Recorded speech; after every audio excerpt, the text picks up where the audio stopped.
There's a dark truth about being a non-technical AI founder that most people aren't willing to admit. It might seem like not knowing how to code is becoming less of a handicap because of tools like n8n, Lovable, and many more.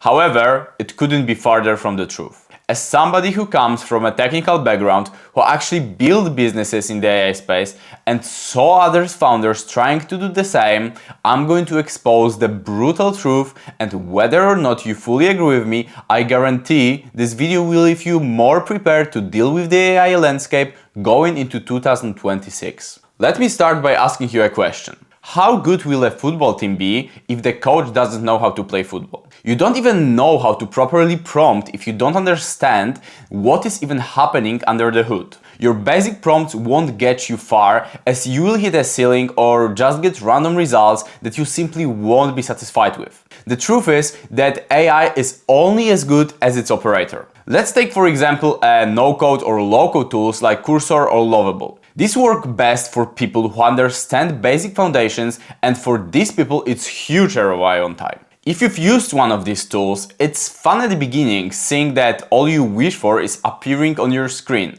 but you eventually hit a point where you get lost. You want to add a core feature to your app and you don't even know how to connect your app to a backend. Maybe you don't even know what a backend is. You end up closing the tool thinking that the AI is totally useless. But now let's go back to the football coach example. Do you think the players on the team would respect his opinion? If you hire a developer for your project, no matter how good they will be, it will always be hard for you to translate your vision into existence. Now, don't get me wrong, it's nothing bad with hiring software engineers for your project while you focus on sales. It's just that if the only thing you have is an idea, it might be hard to make the project happen. One of the reasons for that is that your idea might not even be feasible or not in a way that you envision.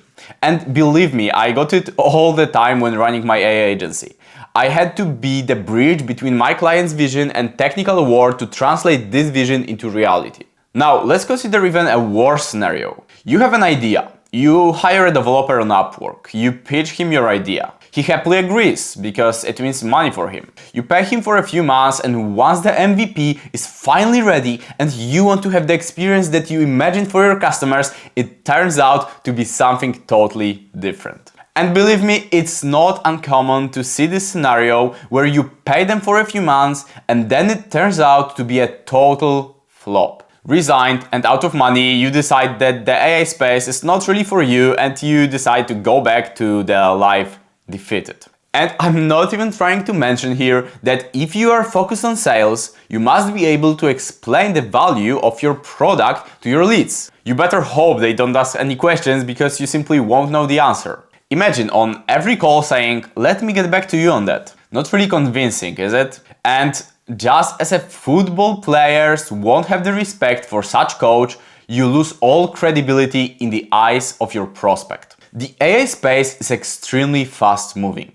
The business owners who dominate are the ones who can ship the fastest and work on the cutting edge of technology and new models. You are always going to have to wait for the software to be dumbed down for the normies to use it. It's kind of like how in the stock market, by the time you hear the news of something, all the money has already been made by the elites. Half of the apps that are being vibe coded nowadays simply lack the foundation. They are being built, yet almost never make any money or even get in front of the customers. Such founders often skip the essential part, which is validation of the idea, or just struggle to fix some bug when AI gets lost, which result in them leaving the idea never fully built and monetized. The AI space is a product-dominant world. Marketing can only accelerate your flywheel, so no matter how good your marketing is, in order to retain customers, you need to build an amazing product. Most apps or agent you're trying to build never gonna get in front of your customers because you will get stuck and resign frustrated that AI didn't do 100%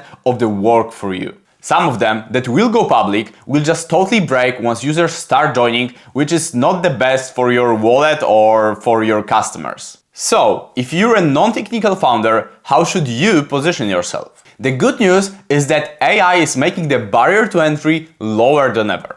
I recently have mentored a lawyer who is building an AI agent for his industry.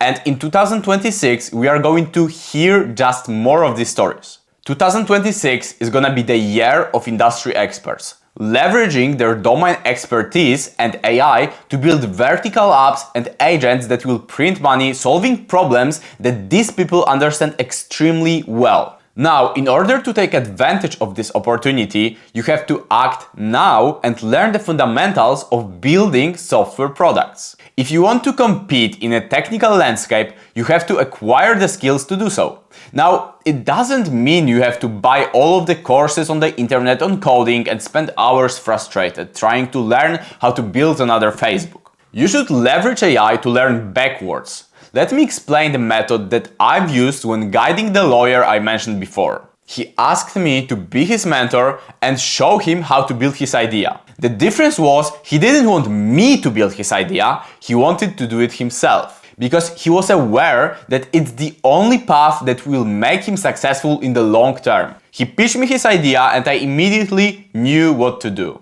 We broke down his idea into 2 smaller apps, reducing the complexity to start. I then introduced him to basic principles of what are AI agents and how are they structured. He immediately got it, so I told him to download the tool that helps you build software using plain English and build the app. Now, to be honest, he was a little bit scared here, because he never built anything before. He was an exceptional lawyer, but all he knew about computers was Word and Excel. I explained to him how this tool works and helped him set it up to be his personal tutor. 2 weeks later, he showed me both mini apps working, but that's not the most important part. He thanked me for how much he has learned, and we both laughed off his initial fear. This experience helped him craft a better vision for the problem he's trying to solve and understanding of the best approach on delivering value to his future customers. So we connected these 2 mini apps, making it into one fully functional app,